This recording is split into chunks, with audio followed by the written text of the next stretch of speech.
خپل مې نه دا خو بیره به یې په دې کې څنګه دا کار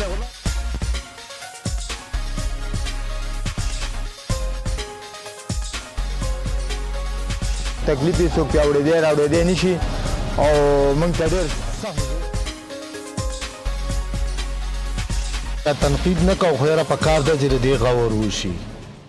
بسم الله الرحمن الرحیم. خوږو مینوالو اقبال محسن یم او د لټون بنیر سره حاضر یم. دا وخت زه د جوړ چوک په منځ کې ولاړ یم. کوم جوړ چوک چې د علاقه اسلرزي د ضلع بنیر لوی مشهور جوړ چوک نومیږي. مینوالو د دغه جوړ چوک نه مشرق طرف ته یعنی پیر بابا طرف ته یو روډ تللی دی. د دغه چوک سره په دغه ځای کې یو فرش دی چې کله د علم مشهور علم غر اوبه مطلب بارانونه وشي دغه اوبه راشي دغه خوړ راشي نو د فرش ته پاسه بهیږي.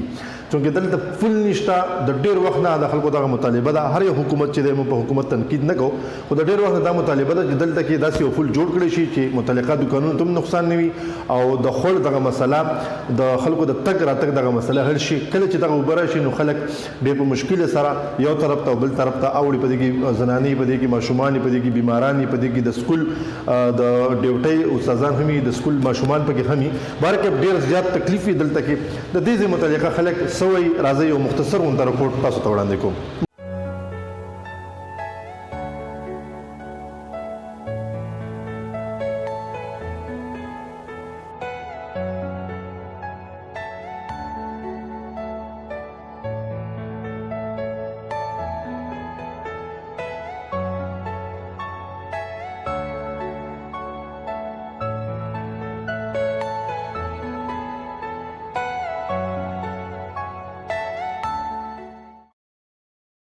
اعوذ بالله من الشیطان الرجیم بسم الله الرحمن الرحیم.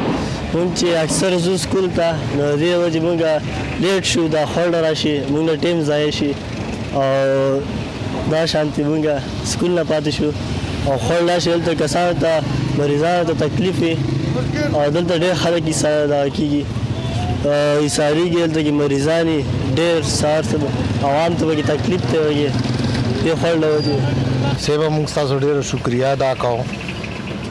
د دې پل په باره کې خبره ده زموږ سره خو ګاډي دي واوړو راواوړو پې او ډېرو خلکو زنانو ته د پیادل مسله ده خوړ بهیږي او ډېرې زنانه زنانې دلته کې ولاړې پردو ګاډو والا ته لاس ویره موږ پورې باسئ. موږ په چا تنقید نه کوو خو یاره پکار ده چې د دې غور وشي چې دا د ډېر عمر نه دا ځای خراب دی چې لږې اوبه راشي نو زنانو ته نارینهو ته ټولو ته تکلیف یې څوک پیاوړېدی راوړېدی نه شي.